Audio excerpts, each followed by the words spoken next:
Welcome, and it's nice to see you. Happy New Year. And Happy New Year. Happy New Year. congratulations. Congratulations to last year. It was a fantastic year for you. What happened? A Grammy. And what else happened? We were so fortunate to do a lot of incredible touring around Blood Harmony, an album which did win us a Grammy back in January of last year. It was a wonderful year. I mean, I think that we learned so much about ourselves. We were able to travel the world and have some really cool live experiences, playing in some countries we'd never been. Went to Portugal for the first time, and also wrote and recorded one of our most favorite albums that we've ever made to date, which is called Bloom and is about to come out On the 24th of Jan this month. And you'll be in Germany. I just read it. You'll be in Germany on the 27th of January, an early morning show. And Very early. Cool. So, you have a weekly or monthly show on the Tom Petty Radio. It's a monthly show on Tom Petty Radio, Sirius XM, and that's been such an amazing process to learn how to host a radio show, which is something we'd never done before this past year, and it's really fun, and to be able to delve deep into music and come up with new artists that we've never heard before, and just really share music with people. It's incredible. How did this happen? This show for me is incredible. We've had connections with the Tom Petty family for a few years in the past, and we were actually approached by Mark Felsot, who is one of the main creative voices behind Tom Petty Radio on Sirius XM, and he had us on as guest DJs, and he had an intuition that we were going to be naturals at being DJs, and suggested that we have our own show, and we are the first female DJs on Tom Petty Radio. And so, of course, we had to name our show American Girls. And as Megan said, it's just been a really cool experience, and we're grateful for the ability to connect with more music lovers worldwide. Bloom. Why did you choose this name? Did it happen, or is there meaning behind it? The very first song that we wrote for this album felt like a gift to us. We sat down to write together, and in the past, it's been pretty challenging for us to write together as sisters. I don't know if it was sibling rivalry or just, finding challenge and being vulnerable with each other in this way, because we know each other so well, and we work together and create music like very effortlessly at this point. But there is something about writing that requires a different level of vulnerability that I guess we felt some resistance to in the past. But when we sat down to write Bloom, I think that we had come to a new understanding with each other. And, we sat down to write, and it was like a gift from above that this song, Bloom Again, came to us. And it was written so easily. In just a matter of hours, we had the song finished. And it felt a bit like a signpost for what the writing process of Bloom was going to be like. So that song was called Bloom Again. And when it came to naming the project, it felt right to us, especially considering the new vulnerabilities that we are sharing with these songs, and being in our 30s now, and becoming more comfortable with who we are and what we want to do with our music and in our lives, what success is looking like to us. I feel that we are coming to new understandings within ourselves, and that is blooming. So we feel the bloom, and so it felt really right that should be the name of this project. Thinking of you, watching your concerts, and reading about you, listening to you, I would never get the idea that it would be complicated or wouldn't be so easy to write songs together. Because I think in albums past, a lot of folks can listen to the albums that we have created, and they are a lot more limited in terms of scope. I think when we started Larkin Poe, we had a very distinct and specific idea of what we thought we wanted to be. We really wanted to be blues rock, and we were very diligently writing into that space, which I think served us incredibly well. I think that we have learned so much about who we are as instrumentalists, as songwriters through that process. But it did require us to write from the perspective of a character, and to be somewhat rigid about what we would and wouldn't do creatively in our writing process. And with Bloom, I think we made the commitment that we were going to make whatever felt right. And it didn't matter, what genre. It didn't matter if it was beautiful or rockin' or acoustic or pumped up with electric instruments. We just wanted to write what came natural. And so I think that allowed space for both of us to exist within the writing process in ways that it had not allowed in the past. So we're very grateful for this album. I think it's got a lot more depth to the writing than potentially projects past. I love our past albums. I think every record we've made has taught us so much about who we are. But this album has taught us an unbelievable amount about who we are as people, about our relationship. And we're so looking forward to playing these songs out on the road this year. As you said, you are developing, but how did it happen? How did it develop? How did it explode? Suddenly you could write together. What happened? I think it's a little bit of a miracle in some ways. And Megan and I, since we were children, I think it was fated in the stars that we would collaborate. We have always had a very natural working relationship.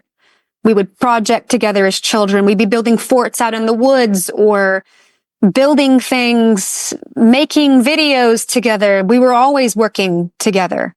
But I do think we have approached our relationship. The reason that our relationship has so much longevity is because we have approached our relationship with a lot of faith in one another, that we will continue to evolve and that there is room in our relationship for us to evolve and change as people. And that, I think, has extended into our creative working relationship, that we had faith. We had faith that things could be done differently. And so they happened differently. And it brought a beautiful collection of songs for our fans. And to speak to what you were saying earlier as well, like not hemming ourselves into a more like the blues rock vein of songwriting, which isn't quite as natural, I think, for me, because I think I have a very pop sensibility with the way that I construct melodies. And I think you can kind of hear that in the way that I play lap steel too, that I've always loved like bands like Pink Floyd and Queen, where all of the melodies are very, very singable.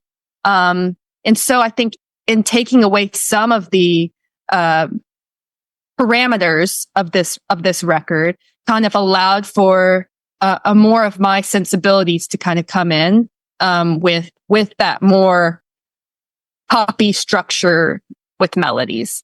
And then also us just really committing with each other to sharing as honestly as possible. And of course, it's just a step along the way. And I think that we'll find more and more of that in our writing as we go along, especially because we have this project behind us, and it's doing well for us. So it's kind of like a little bit of a boost that we're on the right track. But I do think that us making that commitment to try and be vulnerable and share those parts of ourselves that you wouldn't necessarily have shared if you were writing from the point of view of somebody who was bulletproof, a character that was absolutely bulletproof, which we aren't. We're not those characters. And being able to kind of share that in a song, it definitely frees you up a little bit to be who you are. Two things. First of all, when I listened to this, I was allowed to listen to this album. I like it, but I had to get used to it. Larkin Poe, the project, the band Larkin Poe, my God, you are lucky. That's such a gift for you that you are allowed to develop within this project. That suddenly you have the freedom to be vulnerable. There's a wonderful sentence on the duality of the human experience where suffering and joy intertwine to create meaning. I love the sentence. As I said before, it was blues rock. It's fantastic blues rock. Now it's something different. It's you. Congratulations and thank you for that. Oh, well, thank you. And we have to say thank you to the music lovers that have united and celebrate the fact that we continue to evolve in this project and that we take creative risks. And that has been so hard won for us and for our fans. We've been a band for a long time now. And, we've been on tours where it was us and maybe 2 or 3 people in the audience. And those people have continued to believe and they continue to buy tickets and come back. And at this point in our career now, we're able to play incredible venues on tour all across Europe, many shows in Germany. Like Germany is one of our favorite countries to come to because the people believe in our music. They believe in us and they're willing to evolve with us. And that is just such a gift. And we do not take it lightly. And we do feel a great deal of responsibility to continue to be honest with our music and our songwriting so that we are really sharing our true authentic selves with our fans who share their true authentic selves with us in allowing us to be a part of their lives. To be honest, I think we all who go to your concerts, we are addicted. That's all. We're really addicted. Once you listen to Larkin Poe, you love this kind of music, you're addicted. At least it happened for me, I can say that. Thank you. Normally, when people start to write about yourself, about the stories, you somehow feel naked when you start with that. You are pros when it comes to songwriting. Being shy, feeling a bit naked. Did it happen to you? Was it strange in the beginning? Even after so many years? I think we've had a few experiences with our music that have prompted us to want to open up more. A song like one of our songs called Mad as a Hatter, where we speak about mental illness and we speak very openly about family members that have dealt with mental illness and the impact that song has had on us and the conversations that we had because we put that song out into the world was so amazing. And I think it opened our eyes to the possibility that you actually, even though you feel a little naked at first, the comfort that you get in return is completely worth whatever discomfort you might feel in the beginning. Because sharing the parts that you feel uncomfortable sharing are probably the parts of yourself that you should be sharing, because there's a reason why you feel uncomfortable with it and you need to connect with others about it. And we have felt great connection when we have shared, and the stories that people have shared with us have been really incredible. So it just makes me want more and more of that. And I'm excited to see what conversations Bloom starts. We're talking about the feeling while you were writing the songs and now you've written the songs. I'm sure you played some of your songs we are talking about on stage. How was the reaction? How do you feel? What happened to you? The very first song we released from Bloom last summer was Bluephoria.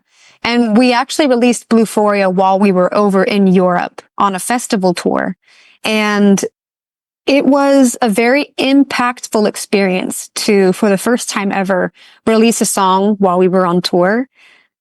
Because the first festival we played, we were in Spain and we played Bluephoria for the very first time. And we were nervous, and there's always the butterflies when you first perform a song on stage. And then the next day we were in Portugal, actually, I believe, the next festival. And the song had been out for 2-3 days. And to look out into the audience and see how many people were already singing along with us to the lyrics was a euphoric, a blue-phoric experience, if you will, to feel that sense of connection and the community that is greater than the individuals that make up the community. It was very special. And with every song that we have since released from Bloom, I can feel the anticipation building. And now that we are so close to the full album coming out, I just am ecstatic for people to hear the body of work all together and to be able to have so many tour dates on the calendar for 2025, where we're going to be able to come together with our people and sing these songs. It's going to be a really incredible year. Something came to my mind. Later on, we'll have finished this interview. I have to start thinking. I have to listen to this album to understand everything, and with my heart and not with my mind. Is there something else that you are proud of besides this huge part we just talked about? I'm proud of the playing on this album. I think I did turn over a few new leaves in the playing of this album and the writing of riffs. Because I think I was saying earlier that I really am drawn to bands that have riffs that are very singable, and I feel that the music of this album is just as hooky as the choruses, and I'm really pumped by that, because I feel that a lot of my true voice resides in the lap steel, and so to be able to have those moments where I know that people are going to be like listening and waiting for that part of the song to sing along as well, I think it's going to be cool to have those moments for myself. So I do think that I was able to tap into some creative forces there. I was thinking a lot about David Lindley, who's an incredible lap steelist who has passed away in the last couple of years, but I think that he created some of the most singable guitar parts in rock and roll history. I mean, his solo on Runnin' on Empty, I think it is just one of the most iconic of all time. So I was thinking a lot about him in the recording of this record, and I can kind of hear some of his influence in my playing. It was so much, and still I have so many questions, but we don't have the time. Thank you very much. It was an honor, it was a pleasure, and I'm happy to be allowed to talk to you.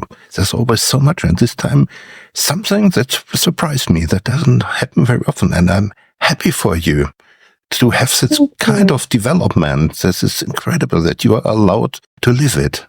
Congratulations. Thank you.